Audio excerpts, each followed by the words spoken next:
13 isn't something that we chose. It's something that we were placed into. So like my oldest child, you know, the relationship I had with her father, you know, it was an abusive relationship. So it was either catch a case or let it go. So I had to make a decision. Do I really want this for the sake of myself? Because if I'm not right here, there's no way I could be right for her. That's right. You know, so my decision was, I gotta let him go. That's right. You know, because I don't want that. And to this day, she's 21 now. I've never spoken, you know, about him. I never spoke negative about him. You know, it was a part of my life that I just had to, this really didn't happen, and I had to grasp the fact that God blessed me. Because God makes no mistakes. That's right. So Absolutely. I had to grasp that and say, okay, you know what? It's just you and me, God, and you got to help me deal with this. No matter what the situation or how the child came about, the individual didn't place someplace in my life that was either inspirational, positive, or someplace that was going to lead me to knowing that this is the best thing. I don't want to jeopardize my life for hers. Absolutely. So I'm gonna do one more question, and then we're gonna sit down and we're gonna spend the whole rest of the time talking. Okay? So I want to do one more question from this. I don't know where JC is, but I'm all off script now because I need this. We need to be with what's in the room, not just what's on the paper. We need to be with what's in the room because that's why we do this. That's why we do this. Okay. So here's the next one.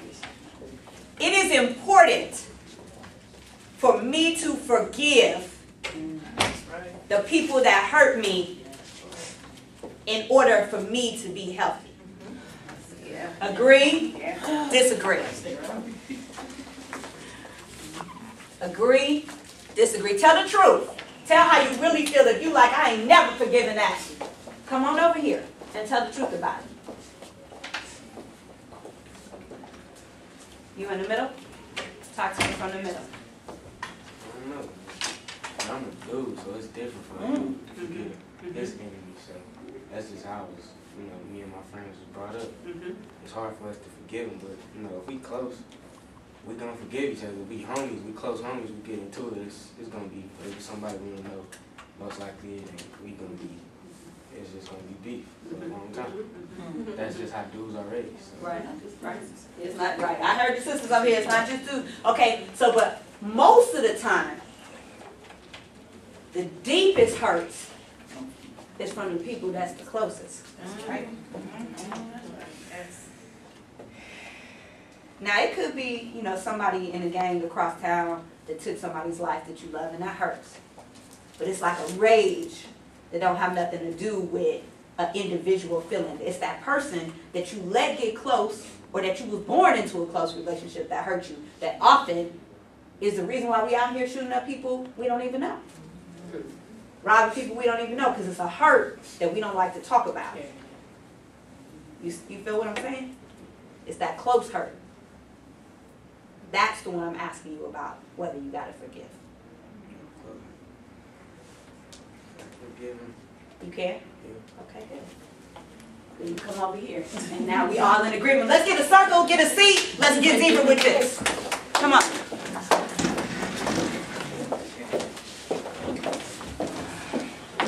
We circling up. I like people to be in circles so you can see everybody. So if y'all could just kind of pull your chairs into a circle.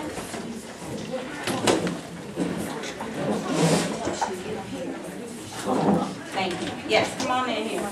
Please, thank you. You need me to move where I am? Am I good? Okay. All right. So we can create community for each other. So that we can create community for each other, because too many of us are by ourselves, going through it, trying to figure out how to do it. And there's so many of us in this room who have the same situation. So I want to start and tell a little bit about my story. So I am what I call third generation blended family, which means I'm one of the rare people who grandparents got divorced and remarried. You know, back then they didn't really do that much. But I was born into third generation blended family. I have 7 brothers and sisters who have 8 mothers and fathers. I have 4 children who have 7 parents. I have 4 teenage girls. It's interesting, we're doing a conference about raising sons. I got all girls, but I did help raise 3 brothers. And I've worked with kids my whole life. So for 22 years, I have been working with kids in trauma. And they tell me a lot about what they hear and what they experience, and a lot. The reason why they asked me to come and do this year is because last year they did a conference on the resurrection of the black man, and I took black women to task, and I said the truth about some of what we are giving to our kids because of our pain that we haven't been able to heal. And I got that from all around this country, here in Detroit, in Oakland, California, where I live, in Omaha, Nebraska. I have children coming to me talking about the hateful things that their mothers say to them. I hate you. I wish I never had you. You a bastard. You just like your daddy. You just like your mama. Now, I could talk about what somebody say, but let me tell you about my kids. Right? I just was bragging to my sister the other day about how I snatched my daughter up in public at Chipotle. Like, I don't care about how you feel at all. Now, it was a context where maybe some boundaries did need to be set. But the reality is, a lot of times, we got our own hurt. And they just ride. They're with us on the ride. So what I like to say, when we talk about surrounding him with healthy relationships, is that the most important healthy relationship he needs to see is you with yourself. That's the one. We are so busy. Okay, look, we keeping it real, right? I'm keeping it real with y'all. Y'all gonna keep it real with me. Where the super mamas at? Super mama, you got a cave in the closet? You go super grandma to the rescue. Anybody in the family got a problem? They call you. Anybody at the job got a problem? They call you. Anybody in the church got a problem? They call you. You the one. You got the cake? Look, let me tell you what my sister-in-law told me. Let me tell you what she told me. She said, my cake got a hole in it. My cake at the cleaners. Because we think that we have to be super women to fill the gap, especially being single parents. We think that we got to be the hero. Let me tell you about that. This is what we call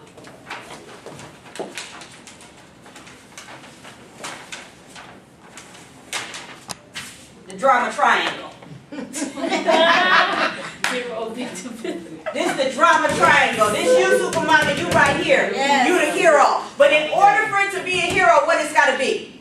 A victim and a villain. Yes.